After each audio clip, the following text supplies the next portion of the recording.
নমস্কার বন্ধুরা, বরিশাল রান্নাবান্না চ্যানেলে আপনাদের সকলকে স্বাগত। আজকে চলে এসেছি নতুন একটা রান্নার ভিডিও নিয়ে। দেখতে পাচ্ছেন আমার হাতে নারকেল আর ডিম। আজকে আমি এই নারকেল দিয়ে ডিম দিয়ে একটা নতুন রেসিপি করবো। আপনারা প্রথম থেকে শেষ পর্যন্ত পুরো ভিডিওটা দেখুন। তাহলে চলুন আগে এবার উনুনটা ধরিয়ে নিই। দেখুন আমার উনুনটা তো ধরে গেছে, এবার আমি কড়াটা বসিয়ে দেবো। করার জন্য আমি জল দিয়ে দেবো।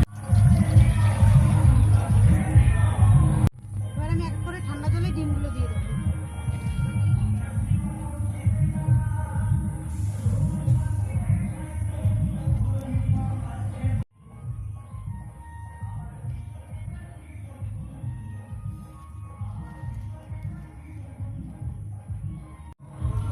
একটু ডিমের মধ্যে লবণ দিয়ে দেবো যাতে ডিমগুলো ভালো ফুলা উঠবে ভালো। এবার একটু ডিমটা আমি চাপা দিয়ে দেবো।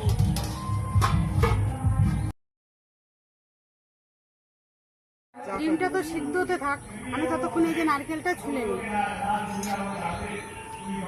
এই পেঁয়াজ দুটো কেটে নেব। দেখুন 7টা ডিম রান্নার জন্য আমি এরকম থেকে দুটো পেঁয়াজ নিয়েছি, পেঁয়াজ দুটো কেটে নিচ্ছি।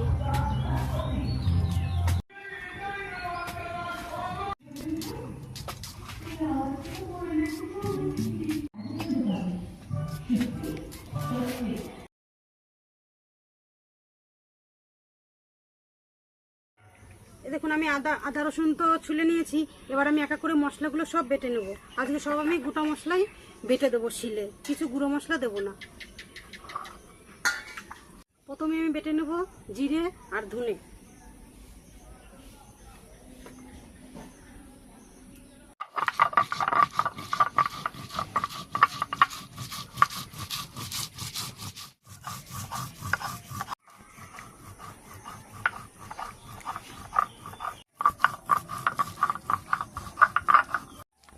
জিরে ধনে তো আমার বাটা হয়ে গেল, এটা তুলে নেব।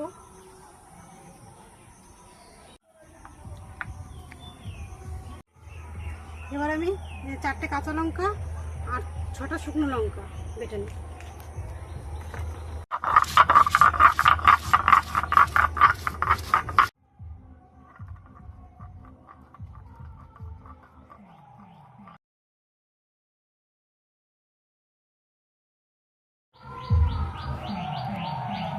লঙ্কা বাটা হয়ে গেল, এবার লঙ্কাটা তুলে নেব।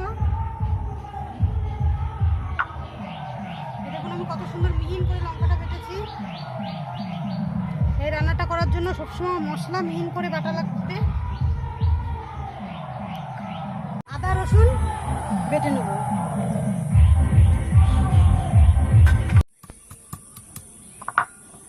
এদিকে দেখি ডিমটা সিদ্ধ কতটা কি হলো, চাপা খুলে একবার দেখে নেব।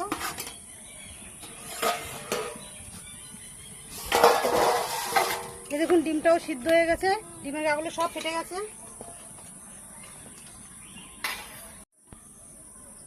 এই দেখুন ডিমটা যখন একদম ফেটে যাবে না, তখন আপনারা ভাববেন কি ডিমটা সিদ্ধ হয়ে গেছে। এবার ডিমটা আমি তুলে নেব।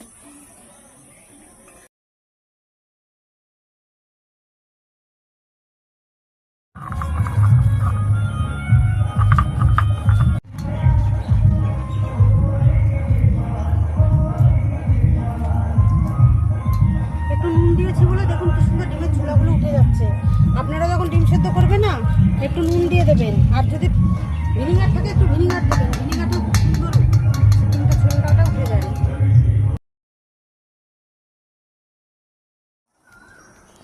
দেখুন ডিমের কিন্তু একটা ছালও একটু কোথাতে উঠে যায়নি।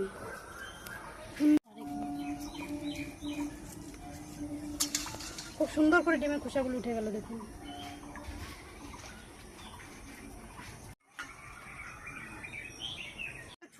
নারকেলটা ছুলে নিয়ে চলে এলাম। এখন এটা ফাটাই। বাবরে, এই দেখুন আমাদের কাছে নারকেল, একটু একটু নারকেল হয়। এরকম নাকি দুটো কোপ দিতে হয়, নারকেল নালে নারকেল কি হয় আমি জানি না, সবাই বলে শুনি। তুলিয়ে নেবো। এই দেখুন ছোট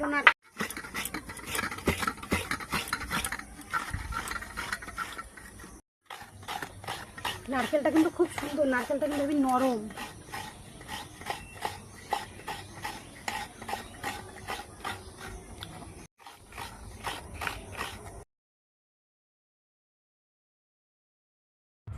তাই আমি পুরোটা নিলাম। যদি বড় নারকেল হতো তাহলে অর্ধেকটা হলে হয়ে যেত। আপনারা ডিম বুঝে নারকেলটা নেবেন। এবার আমি নারকেলটার জন্য লাগবে আমার একটু গরম জল। ডিমগুলো আমি একটু কেটে কেটে নেবো, তাহলে ভালো করে ভেতরে তেল মশলাটা ঢুকবে। নারকেলের দুধ বের করবো তো, সেখানে আমি জলটা একটু গরম করে নিই।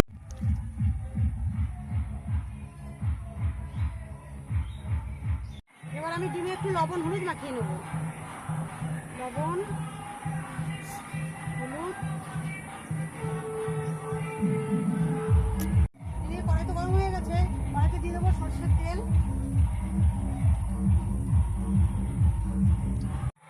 কড়াইতে দিয়ে দেবো একটু লবণ আর একটু সামান্য হলুদ গুঁড়ো। লবণটা দিলাম কেন, লাগবে না আর হলুদটা দিয়ে ছিটকাবে না তেলটা, কেন হলুদটা লবণ দিয়ে। এবার ডিমগুলো আমি লাল লাল করে ভেজে নেব।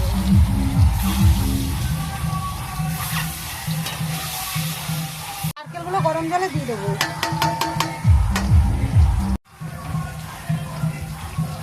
একটু ভিজানো থাক, তারপরে দেখছি। দেখুন আমার ডিমগুলো ভাজা হয়ে গেছে, আর ডিমগুলো আমি তুলে নেব।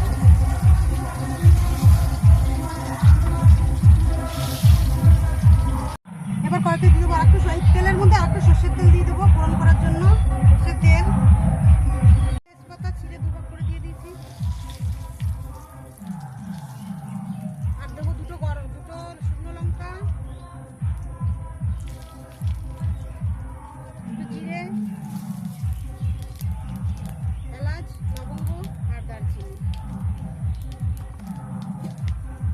এই গোটা গরম মশলাটা দিলাম কেন, খুব সুন্দর একটা সেন্ট বেরোবে গরম মশলাটা। এবার দিয়ে দেবো কুচানো পেঁয়াজ।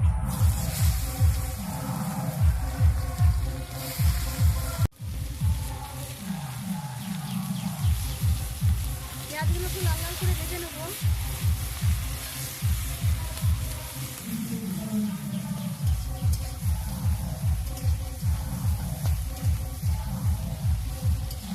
হলুদ লবণ কিছুই দেবো না,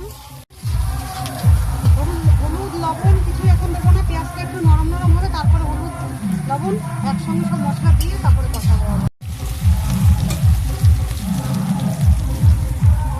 পেঁয়াজগুলো একটু বাদামি বাদামি করে ভেজে নিয়েছি। এবার আমি এক এক করে সব মশলাগুলো দেবো। এবার দেবো রসুনটা একটু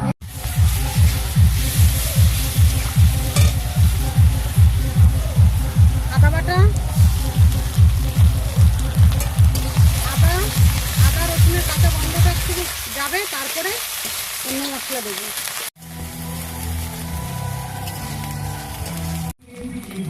জিরে ধনে বেটে রেখেছিলাম।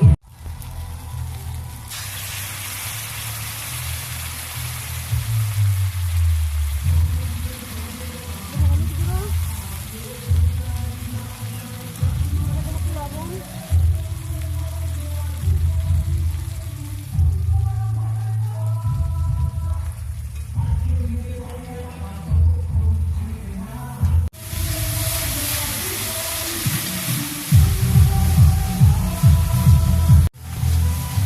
সামান্য দিয়ে দেবো জল। জলটা দিয়ে মশলাটা ভালো করে কষে নেবো আমি। একটু জল দিয়েছি সামান্য, দেখুন জলটা দিয়েছি মশলাটা কষানোর জন্য। ভালো করে মশলাটা কষা হবে, নাহলে একটু পুরো গন্ধ বেরোবে। যাতে মশলাটা না পুড়ে যায় সেজন্য একটু জল দিয়ে দিলাম। এই দেখুন আমার মশলা তো কষানো হয়ে গেছে, মশলাতে তেল ছেড়ে দিয়েছে। এখন দিয়ে দেবো নারকেলের দুধ।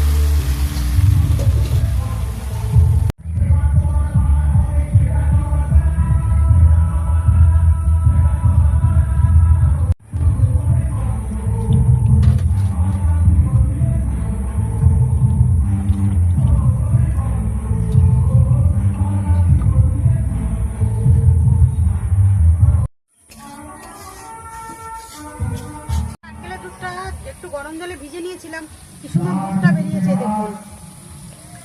দেখেছেন কি সুন্দর, মনে হচ্ছে যে সেই গরুর দুধের মতো। এই দুধটুকুই আমি দেবো, আর জল দেবো না, এতেই হয়ে। এবার মশলা দিয়ে আমার শুকনো চারিদিকে তেল বেরোচ্ছে।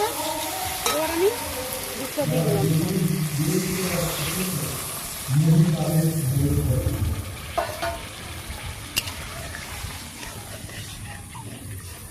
একটু ঝোলটা জাল হোক, তারপরে ভেজে রাখা ডিমগুলো দিয়ে দেবো। দেখুন আমার কি সুন্দর ঝোলটা জাল উঠছে চারিদিকে।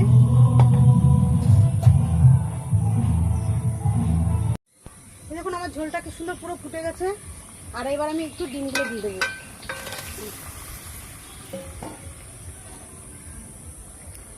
ঝোলটা কিন্তু খুব সুন্দর একটু গ্রেভি গ্রেভি হয়েছে, একটু গ্রেভি গ্রেভি হবে, পাতলা করবো না ঝোলটা আমি। আর দেখুন দীপান কি সুন্দর বসে আছে, কখন হবে তখন ও খাবে তাড়াতাড়ি।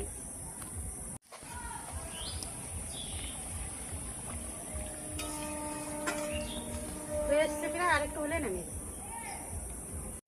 আর এই সময় আঁচটা কিন্তু খুব জোরে রাখবেন না, মিডিয়াম আঁচে রাখবেন। যারা গ্যাসে করবেন তারা তো অসুবিধা হবে না, কিন্তু কাঠে করলে তাদের একটু অসুবিধা হবে, ওই জন্য বলছি তারা একটু আঁচটা কমিয়ে রাখবে। ডিম দিয়ে দুধ দিয়ে এই রেসিপিটা কে কে করে খেয়েছেন আপনারা আমাকে অবশ্যই কমেন্ট করে জানাবেন।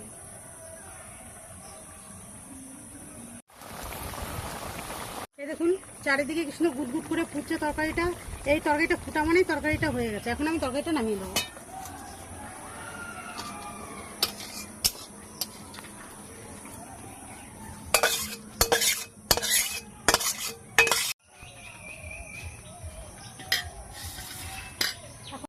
এখন আমি খাবো, খেয়ে দেখবো কেমন হয়েছে।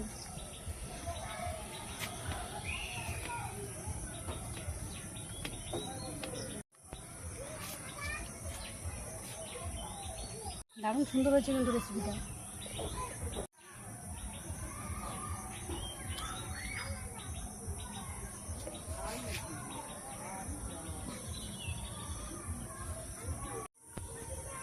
আজকে আমি কিভাবে ডিম দিয়ে দুধ দিয়ে রান্না করলাম আপনারা তো অবশ্যই দেখলেন। আশা করি পুরো ভিডিওটাই দেখবেন, স্কিপ করবেন না। আপনারাও ওইভাবে বাড়িতে বানিয়ে একবার হলেও খাবেন, দেখবেন খুব সুস্বাদু রান্না। এটা খেতে অসাধারণ লাগে, খুব ভালো লাগে। আর যদি আমার ভিডিওটা ভালো লেগে থাকে আপনাদের, অবশ্যই লাইক করবেন, শেয়ার করবেন, কমেন্ট করে আমার পাশে থাকবেন। নমস্কার, ভালো থাকবেন, সুস্থ থাকবেন। আবার দেখা হচ্ছে কোনো অন্য একটা নতুন ভিডিওর সাথে।